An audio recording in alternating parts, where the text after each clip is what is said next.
തിരുവനന്തപുരം ജില്ലയിലെ കഴക്കൂട്ടത്ത് സ്ഥിതി ചെയ്യുന്ന അതിപുരാതനമായ അതുപോലെ തന്നെ ചരിത്രമുറങ്ങുന്ന ശിവക്ഷേത്രമായ കഴക്കൂട്ടം ശ്രീ മഹാദേവ ക്ഷേത്രത്തിലെ ഉത്സവമായിരുന്നു ഇന്നലെ.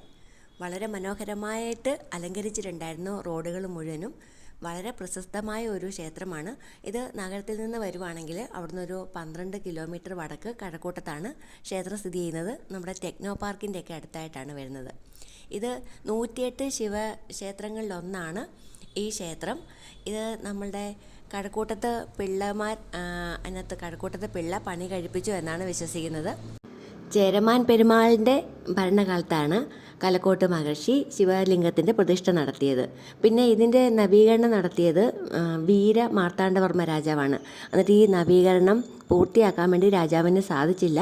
അതുകൊണ്ട് പിന്നീട് രാജാവായിട്ട് വന്ന വീരകോത മാർത്താണ്ഡവർമ്മയാണ് ഇതിൻ്റെ പുനരുദ്ധാരണം പൂർത്തിയാക്കിയതെന്നാണ് വിശ്വാസം.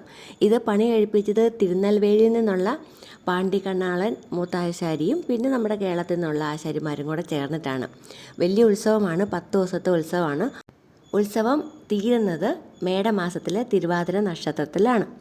ക്ഷേത്രത്തിൽ നിന്നും 1/2 കിലോമീറ്റർ അകലെയുള്ള വേട്ടക്കളത്തിലെ പള്ളിവേട്ടയും 2 കിലോമീറ്റർ പടിഞ്ഞാറ് തുമ്പയിലെ കടലിലാണ് ആറാട്ട് നടത്തുന്നത്. ഈ ക്ഷേത്രത്തിലെ ശിവലിംഗത്തിനൊരു പ്രത്യേകതയുണ്ട്. ഇത് 1/3 ഭാഗം മാത്രമാണ് ഭക്തർക്ക് കാണാൻ പറ്റുന്നത്. 2 ഭാഗവും ഭൂമിക്കടിയിലാണ്. അത്രയ്ക്കും വലുതാണ്. 8.25 അടി ഉയരമുണ്ട്, 5 അടി വ്യാസമുണ്ട്. അപ്പം നമുക്ക് കാണാൻ പറ്റുന്നത് ഇതിൻ്റെ മുകളിലേക്കുള്ള 1/3 ഭാഗം മാത്രമാണ്. അത്രയ്ക്കും പ്രശസ്തമായ വളരെ മനോഹരമായ ഒരു ക്ഷേത്രമാണ്. ആ പ്രദേശത്തുള്ള റോഡുകൾ മുഴുവനും അലങ്കരിച്ചിട്ടുണ്ടായിരുന്നു. അവിടുന്ന് നമ്മൾ മെഡിക്കൽ കോളേജിന് പോകുന്ന വഴിയായിട്ടുള്ള അമ്പലത്തിങ്കര ഭാഗം അവിടെയെല്ലാം അലങ്കരിച്ചിട്ടുണ്ടായിരുന്നു.